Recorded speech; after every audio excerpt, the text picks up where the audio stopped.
इस एग्ज़ाम ने प्रत्येक स्टूडेंट को एक सीख ज़रूर दी है।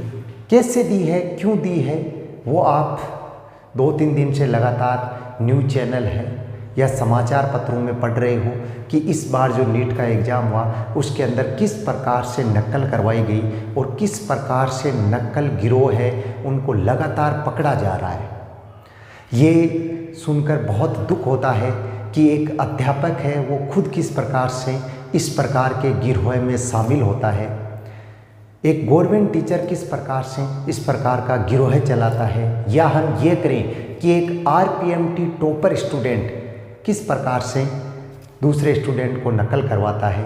इससे एक ही मतलब निकलता है कि कुछ लोग हैं जिनको मेहनत करने में बहुत परेशानी होती है, या हम ये कहें कि मेहनत करने में बहुत जोर आता है, तो वो लोग इस प्रकार के सीधे रास्ते अपनाते हैं। लेकिन जो इस प्रकार के सीधे रास्ते अपनाता है वो कभी भी अपनी मंजिल तक नहीं पहुंच पाता। अपनी ज़िंदगी में एक चीज़ याद रखना चाहिए, आप खुद अपनी लाइफ में एक बात याद रखना, यदि आप शॉर्टकट रास्ते से जाओगे तो कभी भी अपनी मंजिल तक नहीं पहुंच पाओगे। इसलिए ना कि इन बातों को ध्यान में रहे, मतलब बहुत ज़्यादा जैसे ये चर्चा चलती है कि मेरिट बहुत ज़्यादा हाई जाएगी, क्यों? क्योंकि नकल हुई है, तो उनसे ज़्यादा फर्क नहीं पड़ने वाला। जिन्होंने मेहनत की है उनको उसका रिजल्ट है वो ज़रूर मिलेगा। हाँ, कुछ अपवादों ने इस प्रकार की हरकतें की जिसके कारण इस प्रकार का माहौल बना है कि राजस्थान के अंदर बहुत ज़्यादा है नकल हुई है, या जो भी एग्ज़ाम सेंटर थे वहाँ पे नकल हुई।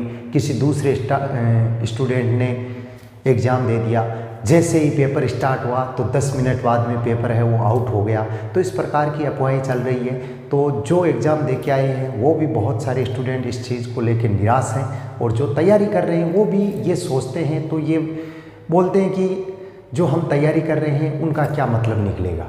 तो इस प्रकार से जो भी बातें ये चल रही है इनको दिमाग से निकालना। जिसने गलत किया है उसके साथ में ज़रूर गलत होगा, तो आप लोग इन बातों को ध्यान में ना रखते हुए अपनी तैयारी है उसको आगे रखना है। जिन्होंने एग्ज़ाम दिया है तो वो अपनी तैयारी है कंटिन्यू रखें। हो सकता है इस बार आपका सिलेक्शन हो जाए, और अगर न हो तो नेक्स्ट बार आपका 100% सिलेक्शन है वो हो जाएगा। इसलिए ऐसी जो नकल की फालतू बातें हैं उनका ध्यान बिल्कुल नहीं देना चाहिए, और अपनी तैयारी है उसको आगे जारी रखना चाहिए।